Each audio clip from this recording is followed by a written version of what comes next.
lalo daw lumubha yung kapatid ko. Kailangan na daw ng kidney transplant eh. Hindi ko na alam yung gagawin ko.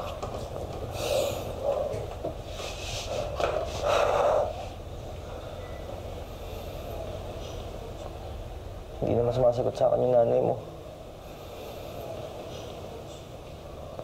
Bala ko sanang manghiram ng pera kay Mr. D.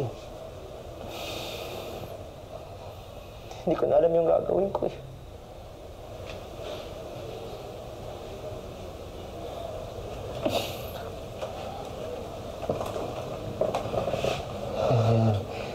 Natawagan ko si Mama.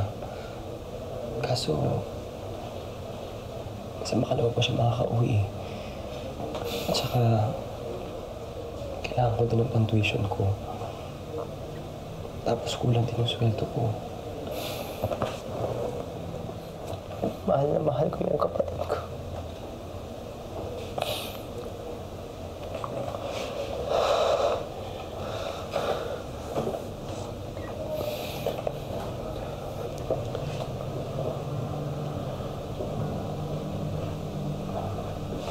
Daniel, tutulungan kita.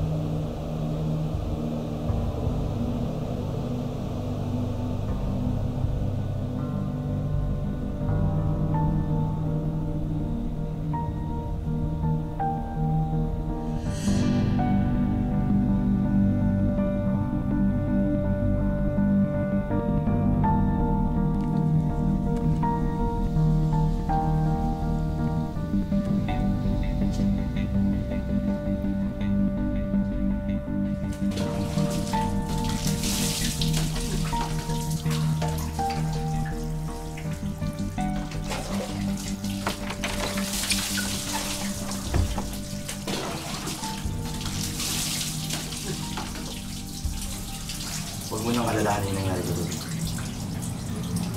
Alam ko naman na mabait ka rin sa akin. Hindi pwede. Mahal kong nanay ko. Hindi naman niya malalaman.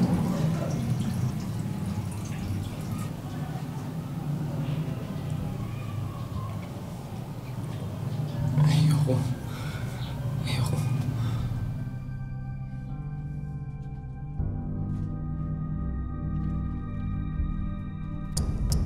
Paano nagawa ni Ryan lokohin at kumpetensyahin ang sariling ina? Alam naman niyang mali ito dahil bilang isang anak, siya ang dapat maging sandalan at tagapagtanggol ng kanyang ina. Pero paano kapag huli na ang lahat?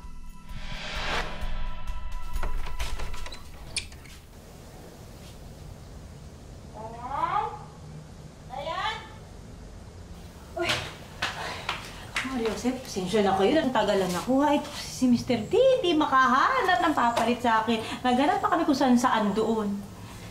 Si Daniel. Nasa ba? Uy! Miss na miss kita! Miss na miss kita! Pasensya ko na, natagalan ako ha. Akala ko nagsama na kayo ni Mr. D eh. Ang dami kong naririnig ng chismis sa palengke. Uy! Ikaw, nilalako ba ako? Hindi totoo yun, oh! Miss kita. Ay, hindi mo kapitagin mo kasi. Halika, dali. Tatagin mo ako. Ay.